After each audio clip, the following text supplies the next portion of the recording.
Hi friends, welcome back to our channel. అందరూ ఎలా ఉన్నారండి? ఇవాల్టి వీడియోలో అందరికీ చాలా బాగా ఉపయోగపడే కొన్ని యూస్ఫుల్ టిప్స్ ఉన్నాయి. వీడియోని స్కిప్ చేయకుండా చివరి దాకా చూడండి. వీడియో కనుక నచ్చింది అనుకుంటే లైక్ చేయడం మాత్రం మర్చిపోకండి. మీరు చేసే ఒక చిన్న లైక్ నాకు చాలా సపోర్టింగ్ అయితే ఉంటుంది. ఫస్ట్ టిప్ చూద్దాము. ఈ సీజన్లో అయితే ఎవరికి చూసినా పెద్ద చిన్న తేడా లేకుండా దగ్గు, జలుబు, జ్వరాలతో బాధపడుతూ ఉంటారు. అలాంటప్పుడు ఈ చిన్న టిప్ అయితే ఫాలో చేసి చూడండి. నేను ఇక్కడ ఒక రోట్లోకి వాము వేసాను. ఒక హాఫ్ స్పూన్ వాము, అలాగే 1 ఇంచు అల్లం అయితే పొట్టు తీసేసి నీట్గా వాష్ చేసేసి వేసేసుకున్నాను. మెత్తగా దంచేసుకోవాలండి. మెత్తగా ఇవి రెండు కూడా బాగా మెత్తగా పేస్ట్ లాగా దంచేసుకోవాలి. అలాగే కొద్దిగా వాటర్ కూడా వేసుకొని దంచుకుంటే మనకు రసం అనేది బాగా వస్తుంది. ఒక హాఫ్ స్పూన్ వాటర్ వేసేసి దంచుకుంటున్నాను నేను ఇక్కడ. ఇలా మెత్తగా దంచేసుకుని దీంట్లో మనము రసం అయితే తీసుకోవాలి. కొన్నిసార్లు ఎక్కువగా కోల్డ్ అయినప్పుడు విపరీతమైన గొంతు నొప్పి, మాట్లాడడం కూడా కష్టంగా ఉంటుంది. అలాంటప్పుడు కూడా ఇది చాలా బాగా చేస్తుంది. మనం ఎన్ని మెడిసిన్స్ యూజ్ చేసినా తగ్గట్లేదు అనేవాళ్ళు ఇది ఒకసారి ట్రై చేసి చూడండి. నేను ఇక్కడ మెత్తగా దంచేసుకున్నాను. దంచుకున్న తర్వాత దీంట్లో రసం అయితే మనం తీసేసుకోవాలి. గట్టిగా పిండేసామంటే రసం వచ్చేస్తుంది. చిన్నపిల్లలకు కూడా ఇవ్వచ్చండి. ఒక హాఫ్ స్పూన్ నేను ఇక్కడ తేనె కలిపేస్తున్నాను. బాగా మిక్స్ చేసేయాలి. ఇలా బాగా మిక్స్ చేసేసి పెద్దవాళ్ళైతే 1 స్పూన్ తీసుకోవాలి. ఎక్కువగా దగ్గు, జలుబు, జ్వరం ఉన్నప్పుడు రోజుకు 1 స్పూన్ ఒక 2-3 రోజులు తీసుకున్నట్లయితే చక్కగా నయమైపోతుంది. పిల్లలకి ఇచ్చేటట్టుంటే ఒక హాఫ్ స్పూన్ ఇస్తే సరిపోతుంది. తప్పకుండా ట్రై చేసి చూడండి. చాలా బాగా యూజ్ అవుతుంది. దగ్గు, జలుబు, అలాగే ముక్కు దిబ్బడ ఏది ఉన్నా కూడా క్షణాల్లో అయితే మాయమైపోతుంది. ట్రై చేసి చూడండి యూజ్ అవుతుంది అనుకుంటే. మనము కొన్నిసార్లు బట్టలు వాష్ చేసేసి ఇలా తెచ్చేసి చైర్ మీద, దివానా మీద ఇలా వేసేస్తూ ఉంటాము. ఇలా వేస్తే చూడడానికి అంత నీట్గా ఉండదండి. ఎప్పటిదప్పుడు మనం ఫోల్డ్ చేసి పెట్టేసుకున్నాం అనుకోండి, చాలా నీట్గా ఉంటుంది ఇంట్లో. అంతేకాదు ఇలా పిల్లల లంచ్ బ్యాగ్స్ ఉంటాయి కదా, మనము వారంలో ఒకసారి కానీ, మీకు కుదరలేదంటే 15 డేస్కి ఒకసారి కానీ ఇలా వాష్ చేసి ఇచ్చామనుకోండి, చాలా నీట్గా ఉంటాయి. ఎక్కడంటే అక్కడ పడేస్తూ ఉంటారు కొన్నిసార్లు పిల్లలు. అందువల్ల ఇలా వాష్ చేసి ఇచ్చామంటే చాలా నీట్గా ఉంటుంది. చూడండి, నేనైతే బట్టలు ఇట్లా మడత పెట్టేటప్పుడు ఎవరికి వాళ్ళవి ఇలా సపరేట్గా పెట్టేస్తానండి. హస్బెండ్వి కావచ్చు, మనవి కావచ్చు, పిల్లలవి కావచ్చు, ఇలా సపరేట్గా పెట్టేసుకున్నాం అనుకోండి. యూనిఫామ్ ఇవన్నీ కబోర్డ్లో జోడించడానికి ఈజీగా ఉంటుంది. నేనైతే ఎప్పుడు ఈ టిప్ని ఫాలో అవుతూ ఉంటాను. మీకు కూడా నచ్చితే ట్రై చేసి చూడండి. నెక్స్ట్ టిప్ చూద్దాము. మనం కుక్కర్లో రైస్ వండుకుంటూ ఉంటాం కదా, అలాంటప్పుడు పైన వైపు అన్నం పొడిలాడుతూ ఉంటుంది, కానీ కింద వైపు అయితే ముద్దలాగా అయిపోతూ ఉంటుందండి.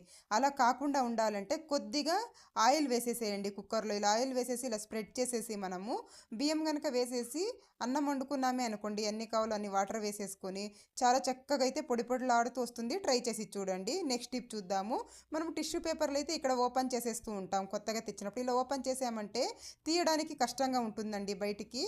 అలాగే అన్నిటి మీద దుమ్ము పడిపోతూ ఉంటుంది. అలా కాకుండా చూడండి, ఇలా మధ్య భాగంలో ఇలా పట్టేసుకొని ఇలా కాస్త ఇలా తిప్పినట్టు చేసి ఇలా కట్ చేసేసుకోవాలండి. ఇలా కనుక కట్ చేసేసామనుకోండి, మనకు టిష్యూ పేపర్స్ అనేవి ఒక్కొక్కటే తీసుకోవడానికి ఈజీగా ఉంటుంది. అలాగే దుమ్ము పట్టకుండా కూడా ఉంటుందండి. చూడండి, ఇలా ఒక్కొక్కటే మనకి ఎన్ని కావాలో అన్ని ఒక్కొక్కటే ఇలా తీసుకోవడానికి ఈజీగా ఉంటుంది. ట్రై చేసి చూడండి. ఇలా మనము ఆయిల్స్ అయితే వాడేసి ప్యాకెట్స్ పడేస్తూ ఉంటాం కదా, అలా కాకుండా చూడండి, ఇలా పైవైపు కట్ చేసేసుకోవాలి. ఇలా నీట్గా కట్ చేసేసుకున్న తర్వాత ఇందులో ఎంతో కొద్దిగా ఆయిల్ అయితే ఉంటుంది కదండి. మనము చపాతీలు చేసేసి ఇలా కాస్త చపాతీ పిండి మిగిలిపోతూ ఉంటుంది కదా, దాన్ని మనము ఈ కవర్లో వేసేసి ఇలా గట్టిగా ఇలా చుట్టేసి ఫ్రిడ్జ్లో పెట్టేసేయాలి. ఇలా కనుక పెట్టినట్లయితే చపాతీ పిండి అనేది గట్టి పడకుండా ఉంటుంది. చపాతీలు కూడా చాలా సాఫ్ట్గా వస్తాయండి. మనం ఫ్రిడ్జ్లోనికి తీసిన వెంటనే చపాతీలు చేసేసుకోవచ్చు. ట్రై చేసి చూడండి. నెక్స్ట్ టిప్ చూద్దాము. ఒక్కొక్కసారి మనం ఎంత ప్రయత్నించినా కూడా దోశలు అనేవి నీట్గా రానేరావండి, చినిగిపోతూ ఉంటాయి. అలాంటప్పుడు ఈ యొక్క చిన్న టిప్ అయితే ఫాలో చేసి చూడండి. ఎంత పాత తవా అయినా కూడాను మనకు దోశలు అనేవి చక్కగా వస్తాయండి. ముందుగా స్టవ్ వెలిగించేసి మనము ఈ తవా అయితే పెట్టేసుకున్నాను. తర్వాత కొద్దిగా సాల్ట్ వేసేసి ఒక అరచెక్క నిమ్మకాయ తీసేసుకొని ఇలా నిమ్మరసం మొత్తం ఇలా పిండేసాను సాల్ట్ మీద. తర్వాత ఇలా బాగా రుద్దుతూ ఉండాలండి. మంటని మనము లో ఫ్లేమ్లో పెట్టేసుకొని ఇలా బాగా ఇలా రుద్దుతూ ఉంటే ఇందులో ఉన్న జిడ్డు కానీ అంత మొత్తం నీట్గా వెళ్ళిపోతుందండి. దోశలు అనేవి మనకు ఎంత పాత తవా అయినా కూడా చాలా చక్కగా వస్తాయి. ఇలా మనకు నాన్ స్టిక్ తవా అనే కాదండి, ఐరన్ తవా కూడా ఇలాగే క్లీన్ చేసేసుకోవచ్చు. ఇలా కనుక చేసుకున్నాం అనుకోండి, ఒక్కొక్కసారి మనము ఆనియన్ రుద్దుతూ ఉంటాం కదా దోశలు సరిగ్గా రావనేసి, అలా రుద్దే పనే ఉండదండి. చూడండి, ఇప్పుడు నేనైతే వాటర్తో వాష్ చేసుకొని తెస్తాను. తర్వాత ఇలా వాష్ చేసిన తర్వాత కొద్దిగా ఆయిల్ వేసేసి ఒక టిష్యూ పేపర్ తీసేసుకొని చక్కగా ఇలా స్ప్రెడ్ చేసేసేయాలండి. మనం ఎప్పుడైనా ఖాళీగా ఉన్నప్పుడు ఇలా చేసి పెట్టేసుకున్నామండి అనుకోండి, దోశలు వేసేటప్పుడు టెన్షన్ ఉండదు. చూడండి, ఇలా మొత్తం ఇలా ఆయిల్ అప్లై చేసేసాను. తర్వాత దోశలు వేసి చూపిస్తాను చూడండి, ఎంత చక్కగా వస్తాయి అసలుకి. ఇలా గనక చేసి పెట్టేసుకున్నామనుకోండి మనకు టెన్షన్ లేకుండా ఉంటుంది. ట్రై చేసి చూడండి. కొంతమందికి కందిపప్పు తింటే గ్యాస్ట్రిక్ అవుతూ ఉంటుంది. అలా కాకుండా ఉండాలంటే ఈ టిప్ అయితే ట్రై చేసి చూడండి. మనం పప్పు గాని, సాంబార్ గాని వండుకునేటప్పుడు చూడండి ఇలా మీకు ఎంత కావాలో అంత కందిపప్పు తీసేసుకొని కాస్త ఇలా వేయించుకోవాలి. ఇలా వేయించి గనక మనం చేసినట్లయితే గ్యాస్ట్రిక్ అవ్వకుండా ఉంటుంది. అలాగే పప్పు కూడా టేస్టీగా వస్తుంది. ట్రై చేసి చూడండి. అంతే కాదండి ఒక్కొక్కసారి మనం పప్పు ఎక్కువగా తెచ్చేసి ఉంటాం కదా! పురుగు పట్టేస్తూ ఉంటుంది. అలా పురుగు పట్టకుండా ఉండాలి అనంటే మనం తెచ్చిన పప్పు మొత్తం ఇలా లైట్‌గా ఇలా వేయించేసి చల్లారాక ఒక బాక్స్‌లో స్టోర్ చేసుకున్నామనుకోండి, ఎక్కువ రోజుల దాకా పురుగు పట్టకుండా ఉంటుంది. ట్రై చేసి చూడండి. ఇలాంటి ఆయిల్ ప్యాకెట్స్ మనం కట్ చేసి పడేస్తూ ఉంటాం కదండీ! అలా కాకుండా చూడండి ఇలా ఒకసారి ట్రై చేసి చూడండి. మనము చపాతీ పిండి కలుపుకుంటూ ఉంటాం కదా! కలిపిన తర్వాత ఒక ప్లేట్ పెట్టేసి పక్కన పెట్టేస్తూ ఉంటాము. దానికి బదులుగా చూడండి ఇలా ఆయిల్ ప్యాకెట్‌ని ఇలా కట్ చేసేసేయండి. ఇలా కట్ చేసి గనక దీంతో ఇలా కవర్ చేసేసామనుకోండి, చపాతీలనేది సాఫ్ట్‌గా వస్తాయండి. ఇందులో ఆయిల్ ఉంటుంది కదా ఎంతో కొద్దిగా. ఒకసారి ట్రై చేసి చూడండి యూజ్ అవుతుంది. నెక్స్ట్ టిప్ చూద్దాము. ఇల్లు తుడిచే నీళ్ళల్లో ఇదొక మూత వేస్తే చాలండి. ఇల్లంతా చాలా శుభ్రంగా అయిపోతుంది. మంచి సువాసనతో ఉంటుంది. ముందుగా నేను ఇక్కడ 1 లీటర్ వాటర్ అయితే తీసేసుకున్నాను. అందులోకి దాల్చిన చెక్క వేస్తున్నాను. ఒక 5, 6 ఇంచులు దాల్చిన చెక్క ఇలా వేసేసి మనము బాగా కాచుకోవాలండి. ఇవి బాగా మరిగించుకోవాలి. ఇలా మరుగుతూ ఉన్నప్పుడు స్టవ్ ఆఫ్ చేసేసి ఒక మూత పెట్టేసేయాలి. ఇలా ఒక మూత పెట్టేసి ఒక అరగంట సేపు ఇలా వదిలేసామనుకోండి కాస్త కలర్ చేంజ్ అవుతాయండి. ఇందులో దాల్చిన చెక్కలో ఉన్న గుణాలు మొత్తం ఈ వాటర్లోకి దిగేస్తాయి. మంచి స్మెల్ వస్తూ ఉంటుంది. తర్వాత కిందకి దించేసుకున్న తర్వాత చూడండి స్ఫటిక అంటారండి. ఇదైతే ఆలం అని కూడా అంటారు. ఇది తీసేసుకొని దీన్ని మెత్తగా పొడిలాగా చేసేసుకోవాలి. కొద్దిగా ఇలా దంచేసుకొని మిక్సీకి వేసేసుకున్నాం అనుకోండి మెత్తగా పొడి అయిపోతుంది. తర్వాత ఇందులోకి రాళ్ళ ఉప్పు వేస్తున్నాను. ఒక గుప్పెడు రాళ్ళ ఉప్పు వేసాను. తర్వాత మనము స్ఫటిక పౌడర్ చేసి పెట్టుకున్నాము కదా! అదొక స్పూన్ అయితే వేసేసాను. స్ఫటిక అయితే చాలా బాగా ఫ్లోర్ అనేది నీట్‌గా క్లీన్ అవుతుందండి. తర్వాత ఇందులోకి జవాదు వేస్తున్నాను. జవాదు వేయడం వల్ల మంచి స్మెల్ వస్తూ ఉంటుంది. ఒక పాజిటివ్ ఎనర్జీ కూడా ఉంటుందండి. అంత మంచి స్మెల్ వస్తూ ఉంటుంది. తర్వాత కొద్దిగా పసుపు వేస్తున్నాను ఇందులోకి. తర్వాత ఒక 2 కర్పూరం బిళ్ళలు ఇలా నలిపి వేసేస్తున్నాను. వేసేసిన తర్వాత ఈ మొత్తం బాగా కలిసేలాగా బాగా కలిపేసుకోవాలి. ఇలా బాగా కలిపేసుకున్న తర్వాత మనం దీన్ని వడగట్టేసుకోవాలండి. ఇలా మనం ఒకసారి చేసి స్టోర్ చేసేసుకున్నాం అనుకోండి ఒక నెల రోజుల దాకా యూజ్ చేసుకోవచ్చు. ఇలా మొత్తం ఇలా వడగట్టేసుకున్న తర్వాత ఇందులోకి ₹1 షాంపూ అయితే వేసేస్తున్నాను. క్లినిక్ ప్లస్ షాంపూ వేసుకుంటున్నాను. మీ దగ్గర ఏది ఉంటే అది వేసేసేయండి. ఒక షాంపూ మొత్తం వేసేసేయాలి. ఒక షాంపూ మొత్తం వేసేసి బాగా మిక్స్ చేసేసేయాలి. ఇది షాంపూ మొత్తం బాగా కలిసిపోయేలా ఇలా బాగా మిక్స్ చేసేసి దీన్ని మనము ఏదైనా వేస్ట్ బాటిల్స్ ఉంటాయి కదండీ! ఆ ఒక బాటిల్‌లో గనుక ఫిల్ చేసి పెట్టేసుకున్నాం అనుకోండి, మనం ఇల్లు తుడిచేటప్పుడు కొద్దిగా వేసుకొని ఇల్లు తుడుస్తూ ఉంటే ఇల్లు అయితే చాలా క్లీన్‌గా ఉంటుంది. అలాగే మనం ఎటువంటి క్లినిక్ లిక్విడ్ కూడా యూజ్ చేసే అవసరం ఉండదు. అన్ని ఇంట్లో ఉన్నవే చాలా తక్కువ కాస్ట్‌లో అయితే మనం దీన్ని రెడీ చేసేసుకోవచ్చు. చూడండి నేనైతే ఇక్కడ రెడీ చేసేసుకున్నాను. ఇల్లు తుడిచే నీళ్ళల్లో కొద్దిగా వేసేసి మనం గనక ఇల్లు తుడుచుకున్నాం అనుకోండి చాలా నీట్‌గా ఉంటుంది ఇల్లు. మంచి సువాసనతో ఉంటుంది. ట్రై చేసి చూడండి. నెక్స్ట్ టిప్ చూద్దాము. ఆపిల్స్ అండి మనం ఎక్కడైనా ట్రావెల్స్‌లో వెళ్ళినప్పుడు కానీ, లేదంటే పిల్లలకు స్నాక్స్ బాక్స్‌లో పెట్టినప్పుడు కానీ, నల్లబడిపోతూ ఉంటాయి ఇలా కట్ చేసి పెట్టినప్పుడు. అలా కాకుండా ఉండాలి అంటే చూడండి ముందుగా ఇలా కట్ చేసేయండి. ఇలా 4 భాగాలుగా నేను ఇక్కడ కట్ చేసేస్తున్నాను. ఇలా కట్ చేసిన తర్వాత మనము నీట్‌గా ఇలా పట్టేసుకొని ఇలా రబ్బర్ వస్తది కదండీ! ఒక రబ్బర్‌ని అయితే ఇలా వేసేసేయండి. ఇలా గనక వేసేసి మనము పిల్లల లంచ్ బాక్స్‌లో కానీ, లేదంటే మనం ఎక్కడైనా ట్రావెల్స్‌కి వెళ్ళినప్పుడు ఇలా కట్ చేసి తీసుకెళ్ళామనుకోండి, నల్లబడకుండా ఉంటుంది ఆపల్ అనేది. ట్రై చేసి చూడండి యూజ్ అవుతుంది అనుకుంటే. నెక్స్ట్ టిప్ చూద్దాము. చూడండి ఇలా మసాలా ప్యాకెట్స్ అయితే మనము కొన్ని ఇలా కట్ చేసి మసాలా అప్పటికప్పుడు యూజ్ చేసేసి అలాగే పెట్టేస్తూ ఉంటాము. ఇలా పెట్టడం వల్ల స్మెల్ వెళ్ళిపోతూ ఉంటుంది. అలాగే చిన్న చిన్న పురుగులు కూడా పడతాయండి. అలా కాకుండా ఉండాలంటే చూడండి ముందుగా ఇలా కట్ చేసి యూజ్ చేసిన తర్వాత కొద్దిగా ఇలా కట్ చేసేసుకోండి. ఇలా కొద్దిగా కట్ చేసేసుకున్న తర్వాత ఇలా వీడియోలో చూపించిన విధంగా ఇలా ఫోల్డ్ చేసేసేయాలి. ఇలా నీట్‌గా ఇలా ఫోల్డ్ చేసేసిన తర్వాత చిన్నగా ఇలా ఫోల్డ్ చేయాలండి. ఇలా ఫోల్డ్ చేసేసి మనము ముందుగా కట్ చేసి పెట్టుకున్నాం కదా! దీన్నైతే ఇందులోకి ఇలా వేసేసేయాలి. ఇలా వేసేసి గనక పెట్టేసామనుకోండి పురుగు పట్టకుండా ఉంటుంది. ఎన్ని రోజులున్నా కూడా ఆ పౌడర్ అనేది చెల్లిపోకుండా ఉంటుంది. మసాలా పౌడర్ అనేది. అలాగే స్మెల్ కూడా పోకుండా ఉంటుంది. ట్రై చేసి చూడండి ఎవరికైనా యూజ్ అవుతుంది అనుకుంటే. నెక్స్ట్ టిప్ చూద్దాము. మనము డిష్ వాష్ లిక్విడ్స్ తెస్తూ ఉంటాం కదా! ఇలా ఖాళీ అయిన తర్వాత ఈ ప్యాకెట్స్ పడేస్తూ ఉంటాము. అలా అస్సలు చేయకండి. ఇవి చాలా బాగా ఉపయోగపడతాయి. దీంట్లోకి బాగా కాచిన వాటర్ అండి.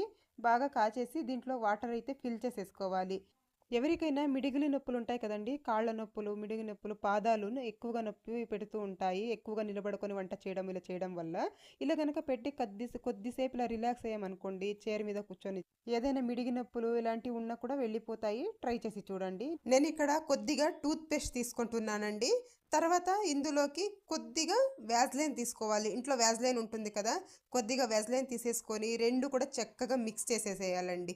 ఇవి 2 ఇలా మిక్స్ చేసేసి ఇది దేనికంటే ఎప్పుడైనా దోమలు కానీ, లేదంటే చీమలు కానీ, చిన్న చిన్న పురుగులు కానీ కుట్టినప్పుడు చిన్న చిన్న దద్దురులాగా అయిపోయి మంట వచ్చేస్తూ ఉంటుందండి. అలాగే నొప్పిగా కూడా ఉంటుంది. ఇలా గనక ఈ 2 మనం మిక్స్ చేసి గనక పెట్టేసామనుకోండి, కొంచెం కూడా నొప్పి లేకుండా ఉంటుంది. దద్దుర్లు కూడా రాకుండా ఉంటాయండి. ట్రై చేసి చూడండి. ఇది చాలా బాగా యూజ్ అవుతుంది. ఎప్పుడైనా వంట చేసేటప్పుడు ఏదైనా కాలినా కూడా ఇలాగ పెట్టేసుకోవచ్చండి. చాలా బాగా యూజ్ అవుతుంది. మనము దేవుడి పూజకి అనేసి ఎక్కువగా కుంకుమ అయితే తెచ్చేస్తూ ఉంటాము. అది ఒక్కొక్కసారి పురుగు పట్టిపోతూ ఉంటుందండి. అలా పురుగు పట్టకుండా అలాగే ఎన్ని రోజులైనా ఫ్రెష్‌గా ఉండాలి అనంటే మాత్రం చూడండి, ఈ ఇంట్లో కర్పూరాలు ఉంటాయి కదండీ! పూజకి వాడుతూ ఉంటాం కదా! కర్పూరం బిళ్ళలు. ఒక 2 కర్పూరం బిళ్ళలు వేసేసి పెట్టినట్లయితే కుంకుమ అనేది మంచి సువాసన ఉంటుంది. అలాగే ఎన్ని రోజులైనా కూడా పురుగు పట్టకుండా ఉంటుంది. ట్రై చేసి చూడండి. నెక్స్ట్ టిప్ చూద్దాము. కుక్కర్ విజిల్ వచ్చేసిన తర్వాత వేడిగా ఉంటుంది కదండీ! అలాంటప్పుడు ఇలా గ్లాసెస్ కానీ, లేదంటే గిన్నెలు కానీ ఇలా బోర్లా వేసేసేయాలి. ఇది దేనికంటే మనము నాన్ వెజ్ వండినప్పుడు పిల్లలు నోరు పెట్టి తాగేస్తూ ఉంటారు కదండీ గ్లాసెస్. అలాంటప్పుడు నీచు వాసన అయితే వస్తూ ఉంటాయి మనం ఎంత తోమినా కూడా. అలాంటప్పుడు ఇలా కుక్కర్ వేడి ఉన్నప్పుడు ఇలా బోర్లో వేసేసామనుకోండి, ఆ నీచు వాసన మొత్తం వెళ్ళిపోతుంది. ఇలా ట్రై చేసి చూడండి. మనం ఎప్పుడైనా కుక్కర్ వేడిగా ఉన్నప్పుడు ఇలా గనుక చేసామనుకోండి స్మెల్ లేకుండా ఉంటుంది.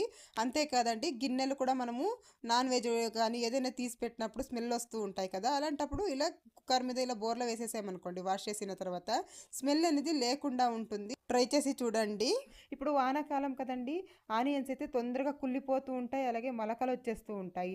అలా రాకుండా ఉండాలి అంటే ఇలా ఒకసారి ట్రై చేసి చూడండి. ఇలా ఇప్పుడు ఇంకా వానాకాలం వచ్చేసింది కదండీ! ఆనియన్స్ రేట్లు కూడా ఎక్కువైపోతాయి. అందువల్ల ఎక్కువ తెచ్చేసుకుంటూ ఉంటాం. అలాంటప్పుడు చూడండి, ఇలా బుట్టెలో వేసేటప్పుడు కింద వైపు ఒక పేపర్ కానీ, ఒక న్యూస్ పేపర్ కానీ, లేదంటే ఇలా ఒక కవర్ కానీ వేసేసి ఆనియన్స్ మొత్తం వేసేసుకోండి ఇలా. నేను ఇక్కడ ఆనియన్స్ మొత్తం ఇలా వేసేసుకున్నాను. వేసేసిన తర్వాత పేపర్ ఉంటుంది కదండీ! న్యూస్ పేపర్ కానీ, లేదంటే ఇలా పిల్లల పేపర్స్ ఏదైనా ఉంటాయి కదా! ఇలాంటివి తీసేసుకొని ఇలా ఉండల్లాగా చేసేసి అక్కడొకటి, అక్కడొకటి ఇలా పెట్టేసేయండి. ఇలా గనక పెట్టినట్లయితే ఆనియన్స్ అనేవి కుళ్ళిపోకుండా ఉంటాయి. మలకలు రాకుండా ఉంటాయండి. ఏవైనా ఆనియన్స్ కుళ్ళిపోయినా ఉంటే ముందుగానే పక్కన తీసేసేయండి. తీసేసి ఇలా గనక పెట్టేసుకున్నామనుకోండి ఎన్ని రోజులైనా కుళ్ళిపోకుండా ఉంటాయి, మలకలు రాకుండా ఉంటాయి. ట్రై చేయండి. నెక్స్ట్ టిప్ చూద్దాము. ఫ్రిడ్జ్‌లో మనం ఎంత క్లీన్ చేసినా కూడా బ్యాడ్ స్మెల్ వస్తూ ఉంటుందండి ఒక్కొక్కసారి.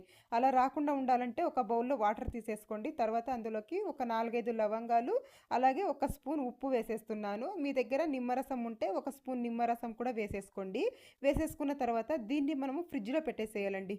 ఫ్రిడ్జ్‌లో మనం మిగిలిపోయిన కూరలు, అలాగే కూరగాయలు అన్నీ పెడుతూ ఉంటాం కదా! ఒకలాంటి బ్యాడ్ స్మెల్ వస్తుంటుంది. ఇలా గనుక పెట్టేసామనుకోండి బ్యాడ్ స్మెల్ రాకుండా ఉంటుంది. ట్రై చేసి నెక్స్ట్ టిప్ చూద్దాము. ఇంట్లో దోమలు ఎక్కువగా ఉన్నప్పుడు ఈ టిప్ అయితే ఫాలో చేసి చూడండి. ఒక్క దోమ కూడా ఉండదు.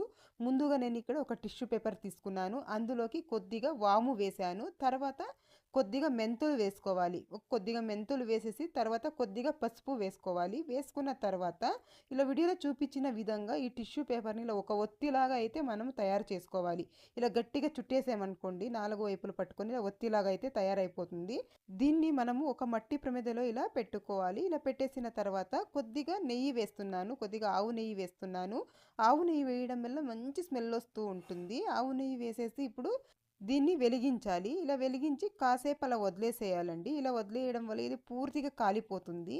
ఇలా కొద్దిసేపు ఇలా వెలిగించిన తర్వాత మనము పక్కన పెట్టేసామనుకోండి, ఒక 2, 3 నిమిషాలు ఇలా పక్కన పెట్టేస్తే పూర్తిగా కాలిపోతుంది ఇది. చూపిస్తాను నేను ఇక్కడ చూస్తున్నారు కదా! పూర్తిగా ఇలా కాలిపోతుంది. కాలిపోయిన తర్వాత మనము ఈ మంటనైతే ఇలా ఆర్పేసేయాలి. ఇలా ఆర్పేసినట్టయితే బాగా పొగ వస్తూ ఉంటుంది. ఇది అన్ని గదుల్లోకి ఇలా ఈ పొగని చూపించడం వల్ల ఒక్క దోమ కూడా ఉండదు. సాయంత్రం వేళల్లో ఇలా చేసుకున్నాం అనుకోండి ఒక్క దోమ కూడా ఉండదు. ఇంట్లో ఒక మంచి స్మెల్ కూడా వస్తూ ఉంటుంది. ట్రై చేసి చూడండి. నెక్స్ట్ టిప్ చూద్దాము. మనం ఎలా స్టోర్ చేసినా కూడా పచ్చి కొబ్బరి అనేది ఎక్కువ రోజులు ఉండదండి. జిగురు వచ్చేసి పాడైపోతూ ఉంటుంది ఫ్రిడ్జ్‌లో పెట్టినా కూడా. అలా కాకుండా సంవత్సరం పాటు ఫ్రెష్‌గా ఉండాలంటే ఇలా చేసి చూడండి. ఒక గిన్నెలో నీళ్లు తీసేసుకున్నాను. అందులోకి ఒక్క స్పూన్ ఉప్పు వేసేస్తున్నానండి. తర్వాత ఇందులోకి వెనిగర్ వేసుకోవాలి. కొద్దిగా ఇలా వెనిగర్ వేసేసి ఈ 2 చక్కగా కలిసేలాగా ఇలా కలిపేసుకోవాలండి ఈ వాటర్‌లో. ఇలా కలిపేసిన తర్వాత ఈ పచ్చి కొబ్బరి చిప్పలు ఏదైతే ఉన్నాయో వీటిల్ని ఇందులోకి ఇలా ముంచేసేయాలి. ఇలా ముంచి ఒక 1 అవర్ పక్కన పెట్టేసేయాలండి.